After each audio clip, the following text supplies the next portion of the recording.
I stood there frozen as her voice trembled, the words slicing through the air like a knife. "I can't let him go through this alone," she screamed, her tone desperate, pleading. The woman I had loved for the past 10 years, the one I had built my entire life with, was standing in front of me begging, but not for me, not for our marriage, not for the future we had once dreamed of together. No, she was pleading for him, the man she had been cheating on me with.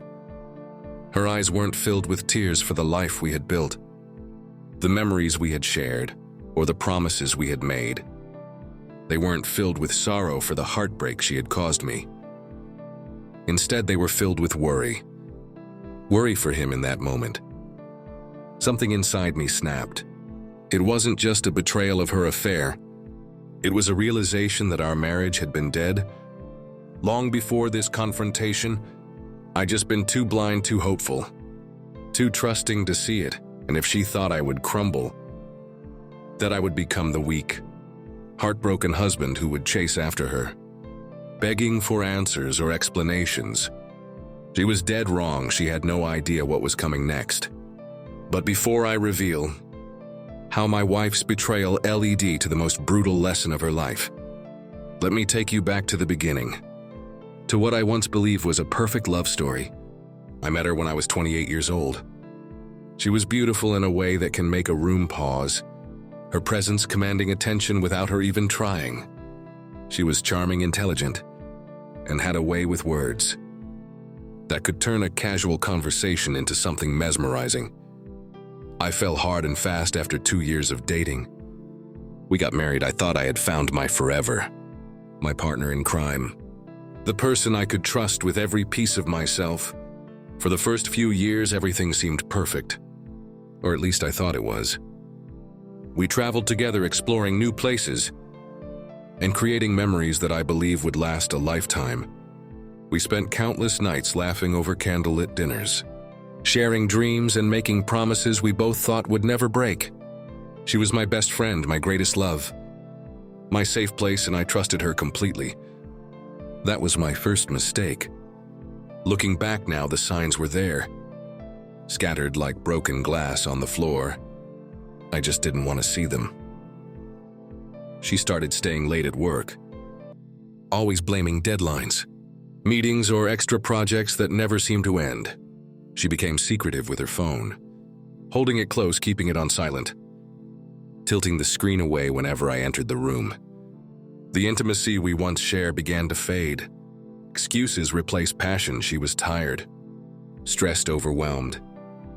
Conversations became shorter, colder, more distant. The warmth in her eyes, the way she used to look at me with love, was gone at first. I made excuses for her. Maybe it was stress. Maybe it was just a phase. Maybe she needed space, but deep down, something gnawed at me, whispering that something wasn't right. I ignored it, though. I didn't want to believe that the woman I loved, the woman I built my life around, could ever betray me. And then I found the messages. It was a quiet evening. She was in the shower and her phone buzzed on the nightstand. Just one message, simple. "I miss you," from someone named M. My heart pounded in my chest. I had never heard her mention anyone by that name. Something inside me told me to look. And when I did, my world shattered. Hundreds of messages, flirty, romantic, explicit, words I had never seen or write to me, things she had never said to me.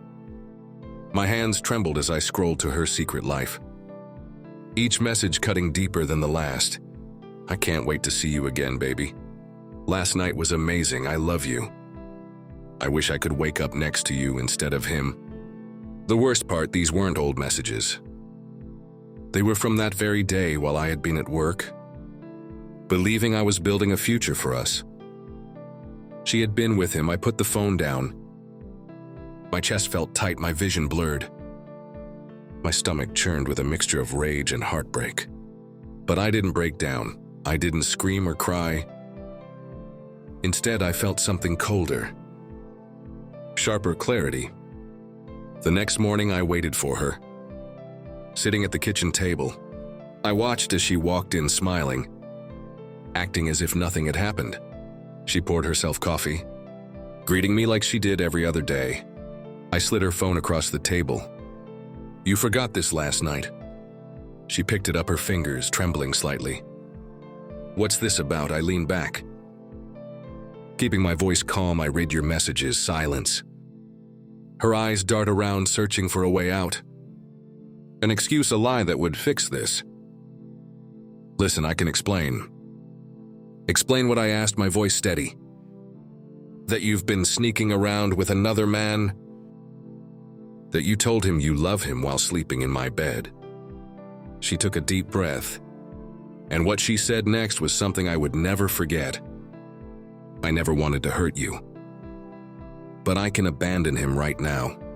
My stomach twisted. She wasn't even trying to deny it. Her affair partner, Mark, was apparently going through a tough time. Financial struggles, legal issues, personal demons, and she felt obligated to be there for him. "He needs me," she said, desperation flickering her eyes. "I can't just walk away from him." That was it. That was when I knew she had already made her choice. Now it was my turn. I didn't yell. I didn't beg. Instead, I smiled, and that terrified her more than anything. That same day, I took action. Swift, calculated, merciless.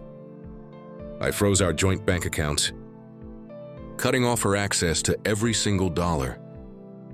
I canceled her credit cards. No more shopping sprees, no more dinners. No more nights out. I filed for divorce immediately, ensuring she would get nothing. Not a cent, not a home, not a lifeline. Then I made sure everyone knew the truth. I sent screenshots of her messages to her family, to her friends, to everyone would ever thought we were the perfect couple. I wanted the world to see who she really was. And then I made sure she had nowhere to run the house. It was in my name. She had 30 days to leave. The best part, I sent Mark a message. "She's all yours now, take care of her." And then I blocked them both. She tried everything to win me back. She cried, she begged. She apologized, telling me she had made a mistake, that she wasn't thinking clearly, that she still loved me, but it was too late. A few months later, I heard that Mark had left her. She had thrown away everything. Our marriage, our future, our life together for him. And the moment she became too much to handle, he dumped her. She had nothing. No money, no home, no one to turn to. And as for me, I was happier than I had ever been. Because if someone betrays you, disrespects you, and chooses someone else over you, they don't deserve you. She thought I would always be there. But instead, she lost everything. And I walked away without a single regret.